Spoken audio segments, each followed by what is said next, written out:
Hey, what's going on, everyone? This is 11 Nation Dragon here, and today I'm bringing you another gameplay commentary. And so today what I wanted to talk about is my review on The Dark Knight Rises.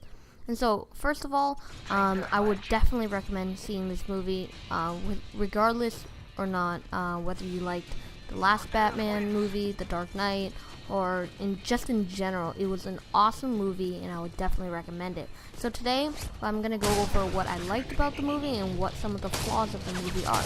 So first, the characters. I really like the Batman, obviously, as from the previous two movies. He still has a very good impersonation of what Bruce Wayne would be like and what Batman would be like, especially his voice change into like a raspier voice when he goes into Batman. And that definitely is a good part for Batman, and he's been doing that pretty well for the last two movies, so not to say like he's really good on this movie too. Now, Catwoman. Surprisingly, I was a little unsure about Anne Hathaway being Catwoman in the beginning, but after seeing the movie, I am definitely convinced that Anne Hathaway is definitely the right person. She's incredibly funny in this movie. She's more of like a comic relief sort of part. She is awesome. Her battle moves when she's paired up with Batman and she fights along with him sometimes. She just kicks butt. So she's awesome, and Anne Hathaway was definitely a good choice. Next, we have Bane. Now, Bane is completely different, and if you guys don't know who Bane is, that's the antagonist. So compared to Joker, which is the antagonist of the last movie, The Dark Knight, and basically I'll be comparing between these two movies.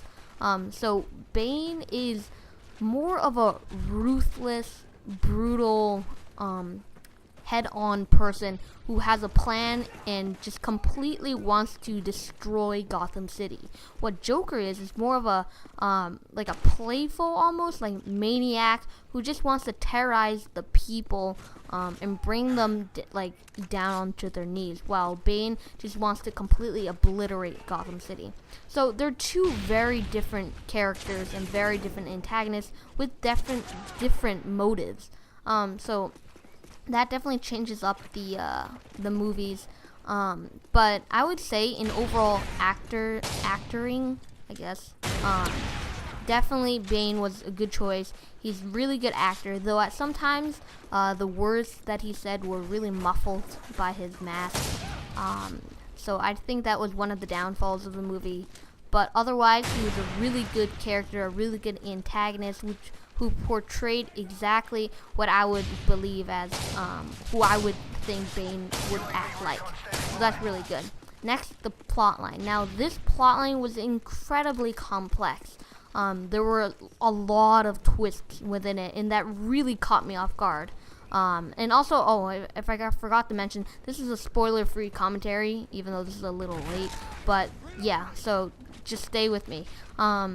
So the plotline was incredibly complex. There were so many characters, so many little stories in between, which I thought was really good. So compared to The Dark Knight, which was more of a, I would say like a suspenseful, but not too complex of a plotline. I mean, it was overall, all of the movies were pretty complex, but I would say this one with so many different characters, I would say this plotline is definitely the most complex, and Christopher Nolan definitely nailed it. Next is the overall entertainment factor, and I really think that this is where The Dark Knight Rises falls, because what I think it does right is a conclusion. Basically, The Dark Knight is a phenomenal conclusion video as like the end to the trilogy section. The ending of the movie is fantastic. I couldn't have ended any way better, even though I'm not really that good, but like that's basically what I envisioned as like the best ending could possibly be. So that was incredibly satisfying. However, the action sort of like entertainment part is not really the same. I would compare this action in The Dark Knight Rises more of a like epic head-on action and really intense, but there's a lot less action scenes. It's more of like Gotham City in general and its fate and what Batman has to do in order to save it, rather than the Joker, which you don't really know what's coming. And I would call that action more of a suspenseful action, in which you don't know if he's gonna blow up a building or randomly shoot someone, but I think that is really entertaining, which is why at least The Dark Knight got much higher reviews than The Dark Knight Rises. Now, that basically sums up all my points.